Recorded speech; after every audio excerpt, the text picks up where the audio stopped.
a veces como lo ridiculizaron. Y yo creo que no sé qué haya pasado, si se han molestado.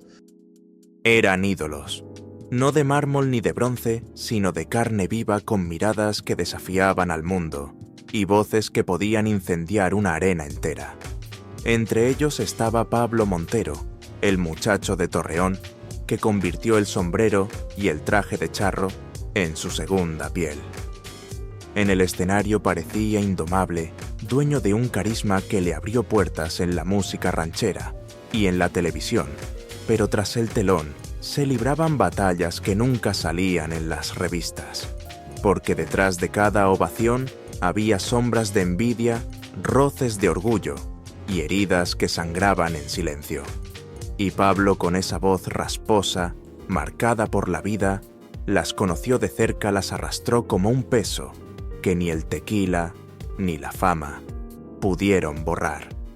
A los 50 años, cuando el tiempo ya no perdona excesos ni omisiones, decidió romper el silencio que lo había acompañado en décadas de rumores. Lo hizo con la franqueza de quien ya no teme perder nada, confesando que hubo 6 cantantes que no logró soportar en su camino. No eran simples competidores, eran fantasmas que le recordaban traiciones, desplantes y humillaciones que aún arden como brasas. No es odio, susurró alguna vez en privado. Es dolor por lo que la música nos arrebató. Con más de 20 telenovelas y una carrera discográfica que lo llevó a escenarios internacionales, Pablo parecía inquebrantable, pero su historia está hecha de grietas. Arrestos, escándalos, conciertos fallidos, giras canceladas por falta de público. Todo ello tejió la leyenda de un hombre que nunca se rindió, aunque a veces la derrota se sentía más fuerte que el aplauso. En ese terreno áspero, las enemistades no fueron invento de la prensa, sino choques reales que dejaron marcas. Uno lo tachó de charro sin disciplina. Otro lo acusó de traicionar acuerdos en plena grabación. Con algunos la tensión fue tan punzante que el mariachi apenas podía ocultar el hielo que corría entre las miradas. Y hoy, cuando las máscaras se caen y el paso del tiempo lo vuelve más vulnerable, los nombres prohibidos salen a la luz. Esos 6 cantantes que se convirtieron en espinas de su destino. ¿Estás listo para escuchar lo que jamás se dijo en público? Vamos a desenterrar la verdad. Alejandro Fernández. Para muchos la comparación parecía inevitable. Ambos herederos de la tradición ranchera, ambos vestidos con el mismo traje de charro, ambos nacidos en un México que veneraba a sus cantantes como si fueran héroes nacionales.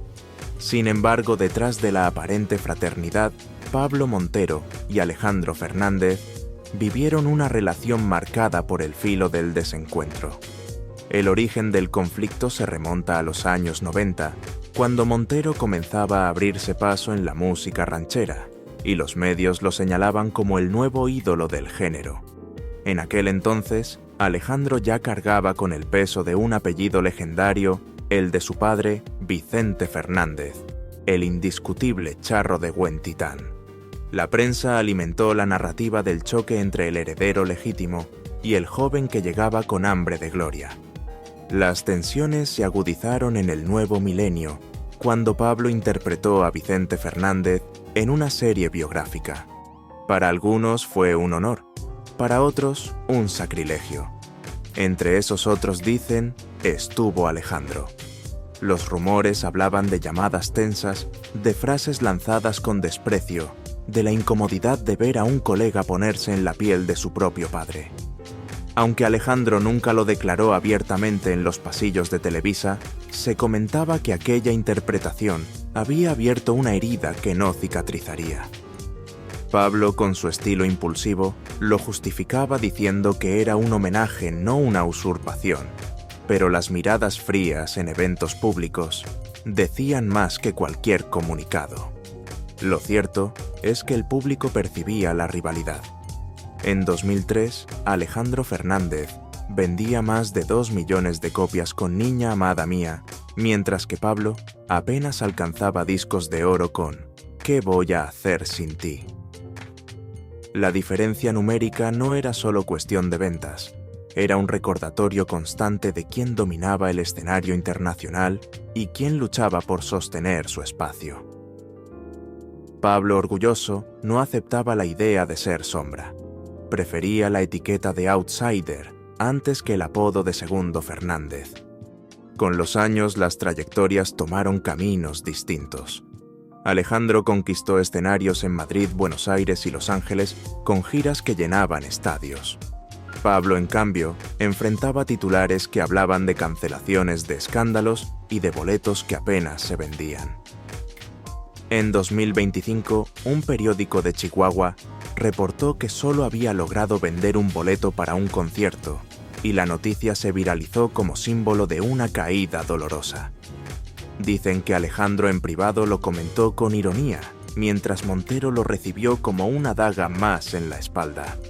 Lo más profundo del quiebre no fue la fama ni el dinero, sino la percepción de autenticidad. Alejandro, con la herencia de Vicente, representaba el linaje, la continuidad de una dinastía. Pablo, criado lejos de ese apellido, se veía a sí mismo como el que tuvo que luchar contra viento y marea sin más padrinos que su propia voz. Esa diferencia alimentó resentimientos mutuos. El hijo del ídolo veía arrogancia en el forastero y el forastero veía privilegio en el hijo del ídolo. Hasta hoy ninguno lo ha dicho frente a cámaras, pero en la memoria de Pablo Montero. Alejandro Fernández ocupa un lugar incómodo. No como amigo ni como colega, sino como espejo deformado de lo que pudo haber sido. Para él, Alejandro no simboliza evolución, sino la sombra perpetua de un apellido imposible de igualar. Y esa herida, más que odio, se convirtió en cicatriz. Lupillo Rivera. Cuando Pablo Montero y Lupillo Rivera coincidieron en un mismo escenario, la expectativa era enorme. Dos voces potentes, dos estilos nacidos de la entraña del regional mexicano, dos personalidades que parecían hechas para complementar la tradición. Pero muy pronto quedó claro que la unión no sería una sinfonía, sino un choque de mundos. La raíz del conflicto no estaba en la falta de talento, sino en la imposibilidad de armonizar sus formas de entender la música. Lupillo representaba la fuerza bruta del corrido, y la banda sinaloense un estilo directo explosivo que levantaba al público a base de tamboras y gritos de bravura. Pablo, en cambio, encarnaba la solemnidad de la ranchera, un género que pedía respeto, cadencia, emoción contenida en cada verso. Cuando se intentó unir esas corrientes en conciertos como Los Rebeldes, lo que surgió no fue un puente, sino una grieta. Rivera quería energía sin freno, la algarabía de la multitud, coreando a todo pulmón. Montero pedía silencio para la voz, respeto a la tradición, un escenario donde el mariachi mandara sobre todo. Esa diferencia de visión se convirtió en un muro que ninguno estuvo dispuesto a derribar. Los ensayos eran prueba de esa discordia. Mientras Lupillo pedía subir el volumen de la banda, Pablo exigía que bajaran los metales para que su voz se escuchara clara. Hubo discusiones acaloradas sobre el orden de las canciones, sobre quién debía cerrar el show, sobre la duración de los sets. En un camerino de Monterrey, cuentan que Pablo abandonó el ensayo entre portazos, porque Rivera insistía en añadir un corrido extra que alargaba el espectáculo media hora más. La tensión era tan evidente que los propios músicos decían que el verdadero duelo no estaba en el escenario, sino detrás de bambalinas. El público también percibía esa incomodidad. En una presentación en Guadalajara, Rivera arrasó con su estilo arrollador, logrando que la gente coreara cada estrofa como si fuera un himno. Cuando llegó el turno de Montero, la atmósfera cambió: menos estridencia, más melancolía. En lugar de complementarse, ambos parecían competir por quién imponía su esencia. La prensa no tardó en titular El charro y el toro juntos, pero nunca revueltos. En entrevistas, Lupillo lanzaba frases con filo Esto no es telenovela, aquí se suda la música. Aunque sin nombrarlo, la alusión era clara. Montero, herido, respondía en privado que Rivera confundía ruido con autenticidad. Era una guerra de estilos, de formas de pararse frente al público y decir, «Esto soy yo». Con el tiempo ambos siguieron sus caminos, pero la herida quedó abierta. Para Pablo Lupillo, simbolizaba el exceso de una música que lo eclipsaba con volumen. Para Lupillo Montero, era el charro televisivo que nunca entendió la crudeza del corrido. No era odio personal, era incompatibilidad artística. Y esa incompatibilidad, más que cualquier insulto, fue la razón por la que nunca pudieron caminar juntos, bajo el mismo escenario, sin sentir que estaban luchando, no cantando. Pepe Aguilar. Si había un nombre que inevitablemente cruzaba la vida de Pablo Montero, ese era el de Pepe Aguilar. Ambos representaban la continuidad de una tradición que parecía inquebrantable, el mariachi, como símbolo del alma mexicana. Pero mientras Pepe cargaba con la herencia de Antonio Aguilar y Flor Silvestre, dos gigantes de la música ranchera, Pablo se erigía a pulso sin apellido que lo respaldara. Esa diferencia de origen no fue un detalle menor. Se convirtió en un abismo que marcó cada encuentro, cada cruce de palabras, cada comparación inevitable. El choque de caracteres fue brutal desde el principio. Pepe disciplinado hasta la obsesión cuidadoso con su imagen, dueño de una voz limpia que llenaba auditorios, sin necesidad de escándalos. Pablo, en cambio, temperamental, espontáneo, capaz de emocionar a un público entero, pero también de arruinar un ensayo con un arrebato. La prensa, siempre ávida de narrativas, hablaba del profesional contra el improvisado, y esa etiqueta calaba hondo en la relación entre ambos. En entrevistas de principios de los 2000, se llegó a decir que Montero había rechazado compartir escenario con Pepe en un homenaje a José Alfredo Jiménez, porque no soportaba su arrogancia. Pablo lo negó, pero el rumor quedó flotando como una sombra. La rivalidad se intensificó con los números. Pepe Aguilar colocaba discos en el top 10 de Billboard. Latino vendía millones de copias y agotaba boletos en Los Ángeles, Chicago y Ciudad de México. Pablo, aunque tenía presencia en telenovelas y sencillos que sonaban en la radio, no lograba ese mismo alcance. Esa diferencia se convirtió en herida. Para Montero, cada triunfo de Pepe era un recordatorio de sus propias caídas, de los titulares que lo vinculaban más con peleas, arrestos o shows cancelados que con logros musicales. En 2021, cuando Pablo cantó el himno nacional en un partido y fue duramente criticado por equivocarse en la letra, se dice que Pepe en un círculo privado comentó con sarcasmo: «Así se destruye una carrera en 2 minutos». Aquella frase corrió entre periodistas y llegó a los oídos de Montero, que la tomó como un insulto personal. Desde entonces, la relación quedó rota. Lo más revelador es que la enemistad no nacía solo de las comparaciones externas, sino de una visión distinta de la música. Para Pepe, la ranchera debía evolucionar sin perder dignidad. Para Pablo, debía mantenerse visceral, aún al precio de los errores. Pepe veía a Montero como un charro indisciplinado que manchaba la tradición. Pablo veía a Aguilar como un heredero privilegiado, blindado por un apellido que lo salvaba de los golpes que él sí tenía que resistir. Nunca hubo un enfrentamiento público directo, pero las miradas en premiaciones, los silencios en entrevistas y las ausencias en homenajes hablaron por sí mismas. Pablo guardó la herida en su memoria. Pepe Aguilar no era simplemente un colega distante, era la encarnación de un sistema que premiaba la perfección heredada y castigaba la autenticidad quebrada. Y por eso, aunque nunca lo gritó, lo llevó como una espina clavada en su orgullo. José Manuel Figueroa. Hablar de él es evocar inmediatamente el peso de un apellido legendario, Figueroa, hijo de Joan Sebastián, el poeta del pueblo. Su sola presencia cargaba con la sombra de un padre que había marcado para siempre la música mexicana. Pablo Montero lo sabía y lo resentía, porque mientras él se abría paso con esfuerzo con más escándalos que reconocimientos, José Manuel aparecía como heredero legítimo de un trono musical, invitado a festivales, a homenajes, a escenarios, donde el apellido era Pasaporte. Esa diferencia de origen fue la semilla de un desencuentro que nunca se cerró. La primera fricción surgió cuando coincidieron en proyectos que rendían tributo a Johann Sebastián. Para José Manuel, aquello era memoria familiar. Para Pablo, era terreno sagrado que debía compartirse con respeto. Sin embargo, los egos se interpusieron. En entrevistas, Figueroa dejó entrever que Montero buscaba más protagonismo del que le correspondía.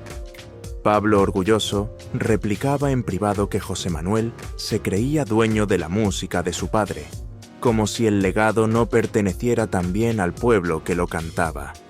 Esa herida creció en los palenques, en las giras, en los camerinos, donde el saludo era frío y las palabras cortantes. El roce se transformó en abismo durante el proyecto llamado Los Rebeldes, una gira que los unió junto a Lupillo Rivera. Lo que comenzó como una alianza estratégica, pronto se volvió una competencia soterrada. José Manuel, disciplinado, exigía puntualidad, ensayos rigurosos, orden. Pablo, con su carácter impulsivo, se dejaba llevar por la bohemia, por el tequila, por la improvisación.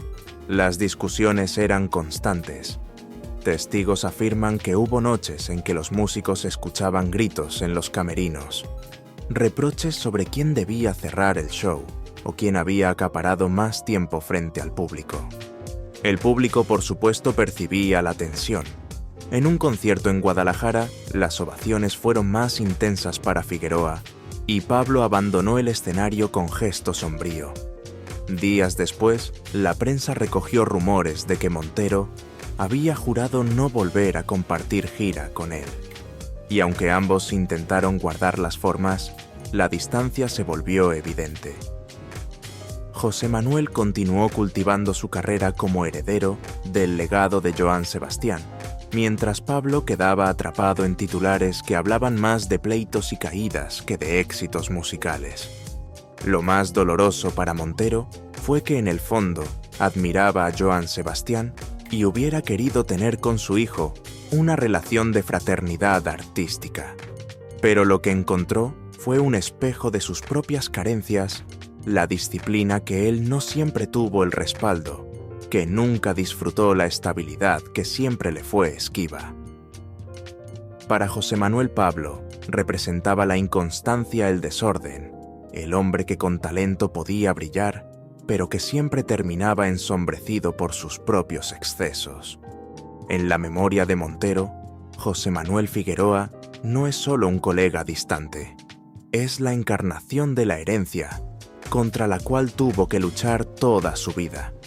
Y esa rivalidad nacida de diferencias de carácter, más que de música, aún arde como una cuenta pendiente que ni el tiempo ni los homenajes han logrado extinguir. Alejandra Guzmán. Si alguien encarna la rebeldía del rock en México, es ella la llamada reina del rock. Temperamental, explosiva, dueña de un carisma que atraviesa generaciones. Alejandra Guzmán siempre caminó al filo entre el aplauso y el escándalo.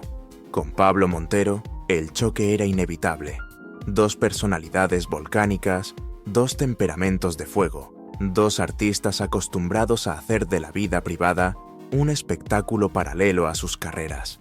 La diferencia era que mientras Guzmán construía su imagen sobre la provocación abierta, Montero aún trataba de mantener la fachada del charro tradicional, aunque su vida bohemia lo traicionara una y otra vez.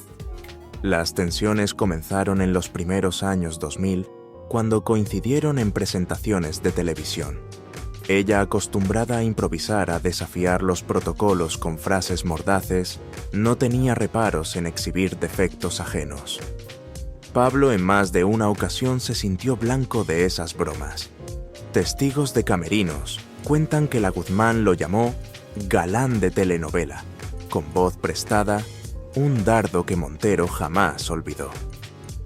Para un hombre que defendía su autenticidad en la ranchera, esa burla caló hondo, como si lo despojara de la única credencial que consideraba intocable su voz. La rivalidad creció cuando la industria comenzó a comparar sus trayectorias. Mientras Alejandra llenaba auditorios con giras internacionales, Pablo lidiaba con titulares sobre arrestos por posesión de cocaína o demandas laborales. La Guzmán, con sarcasmo, llegó a declarar en una entrevista radial que los charros ya no se cuidan, se pierden entre copas. Muchos entendieron la indirecta, y Montero se sintió señalado públicamente. Aquella frase se convirtió en una espina que alimentó el resentimiento. El clímax del enfrentamiento ocurrió en un homenaje a Juan Gabriel en 2016. Ambos fueron invitados a compartir escenario en una gala televisada. La Guzmán, con su estilo incontrolable, improvisó sobre el escenario, cambiando versos, riéndose entre estrofas. Pablo, celoso de la tradición, lo vivió como una falta de respeto. Después del evento en privado, lanzó un comentario que se filtró a la prensa. Con Alejandra no se canta, se sobrevive al show. Fue su manera de resumir la experiencia, un torbellino de energía que desbordaba cualquier disciplina. Lo que para ella era autenticidad rockera, para él era caos. Lo que para él era respeto a la tradición, para ella era rigidez. En esa diferencia de visiones se cimentó una enemistad soterrada. Ninguno se insultó directamente en público, pero las miradas heladas en programas de premiación, las evasivas cuando un periodista mencionaba al otro, construyeron un muro invisible. Para Montero, Alejandra Guzmán representaba la erosión de lo que amaba la música ranchera, convertida en espectáculo circense, en grito desbordado, en provocación sin límites. Y aunque admiraba en secreto su poder de convocatoria, jamás pudo aceptar su estilo. Para él no era evolución, era decadencia. Y esa certeza lo acompañó en cada recuerdo como un duelo inconcluso entre el mariachi y el rock. Julio Preciado. En el mapa de la música de banda sinaloense, su nombre resuena con la fuerza de un cañonazo. Ex vocalista de la banda El Recodo, voz privilegiada y carácter dominante. Julio Preciado fue durante décadas una figura intocable dentro del regional mexicano. Cuando sus caminos se cruzaron con Pablo Montero, lo que en apariencia podía convertirse en hermandad artística, se transformó en una rivalidad áspera, marcada por diferencias de estilo y de temperamento. El desencuentro tuvo su primera chispa en una colaboración que parecía prometedora. A finales de los 90, productores intentaron juntar la voz ranchera de Montero con la potencia sinaloense de Preciado en conciertos especiales. En el papel era un puente entre géneros. En la práctica fue un campo de batalla. Montero, fiel a la tradición ranchera, pedía arreglos sobrios, violines, trompetas contenidas. Preciado, en cambio, exigía la grandilocuencia de las tamboras, el rugido metálico que define a la banda sinaloense. En camerinos, los músicos recordaban discusiones interminables sobre el volumen, la duración de las piezas, incluso sobre quién debía cerrar el espectáculo. El contraste se agudizó en la percepción pública. Mientras Julio Preciado vendía cientos de miles de copias con discos como El Señor de los Cielos y encabezaba giras multitudinarias en Los Ángeles y Chicago, Pablo lidiaba con los vaivenes de su carrera, sostenido en gran parte por sus apariciones en telenovelas. Esa diferencia numérica se convirtió en herida. En entrevistas, Preciado deslizó comentarios que parecían dardos. En este negocio no basta con tener porte, hay que tener disciplina. Montero, herido en su orgullo, respondía en privado que Julio se escondía detrás del ruido de la banda porque le faltaba autenticidad. El punto más tenso se vivió en 2005 cuando compartieron cartel en un palenque en Guadalajara. Según la prensa, Montero abandonó el escenario molesto porque la ovación fue más intensa para Preciado. Los cronistas de espectáculos titularon al día siguiente el charro eclipsado por la tambora. Fue un golpe brutal para Pablo, que siempre había defendido la pureza del mariachi frente al arrollador empuje de la banda. Lo más profundo de la fractura no era solo cuestión de estilos, sino de visión de mundo. Para Julio la música era industria, llenar estadios, vender discos, mantener la maquinaria en marcha. Para Pablo era más íntima, casi un acto de confesión. Preciado lo veía como un improvisado que nunca alcanzaría la disciplina del gremio sinaloense. Montero lo percibía como un comerciante del ruido, incapaz de comprender la soledad del charro que canta con el corazón desgarrado. Nunca hubo un insulto directo en público, pero el distanciamiento se convirtió en un secreto a voces. En las memorias de Pablo Montero, Julio Preciado aparece como la personificación de esa herida, el recordatorio de que en el mismo país dos géneros podían coexistir sin tocarse, y que la banda con todo su poder podía aplastar la voz de un charro. Para él, Julio no simbolizaba evolución, sino invasión, y esa certeza lo acompañó siempre como un amargo corrido sin final. Al mirar en retrospectiva, Pablo Montero no solo enumeró nombres, sino que abrió la puerta a las grietas más hondas de su vida artística. Alejandro Fernández Sombra, imposible de alcanzar con un apellido que lo condenaba a ser siempre el segundo. Pepe Aguilar, disciplinado y perfeccionista, que lo señalaba como un charro indomable e indisciplinado. José Manuel Figueroa, con la herencia de Joan Sebastián a cuestas, recordándole lo que significa nacer con la música en la sangre. Alejandra Guzmán, energía desbordada, que convertía el escenario en caos y lo acusaba de rigidez. Julio Preciado, voz sinaloense que lo eclipsaba con la fuerza de la banda. Y Lupillo Rivera Toro, bravo de la música regional, que nunca pudo aceptar su manera solemne de entender el mariachi.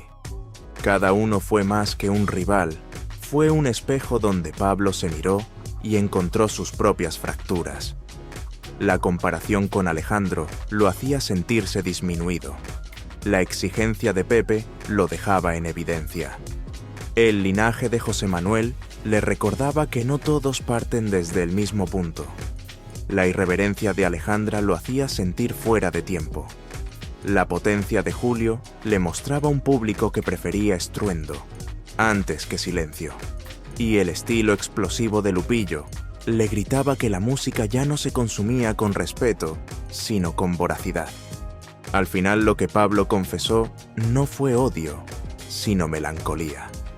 Detrás de cada nombre, lo que emerge es una tristeza profunda, la certeza de que la música le arrebató amistades, oportunidades y respeto. Que en cada escenario compartido, perdió un poco más de sí mismo. Que en la lucha por defender su autenticidad, terminó enfrentado a quienes representaban todo lo que él no era, y en el fondo quizá nunca podría ser. Para algunos, esta lista confirma la terquedad de un hombre que no supo adaptarse, que eligió la confrontación en lugar del silencio. Para otros, es la muestra de un artista que prefirió arriesgarlo todo antes que disfrazarse con lo que no sentía verdadero. La pregunta queda suspendida. ¿Fue Pablo Montero un hombre condenado por sus excesos y su orgullo, o el último charro que se negó a negociar su esencia con el espectáculo vacío? Lo cierto es que como sus canciones, sus confesiones son imperfectas, ásperas pero reales. Y en esa autenticidad rota, en esas palabras que sangran más que gritan, reside quizá lo único que siempre lo defendió, la verdad de un hombre que eligió mostrar sus cicatrices antes que vender una máscara.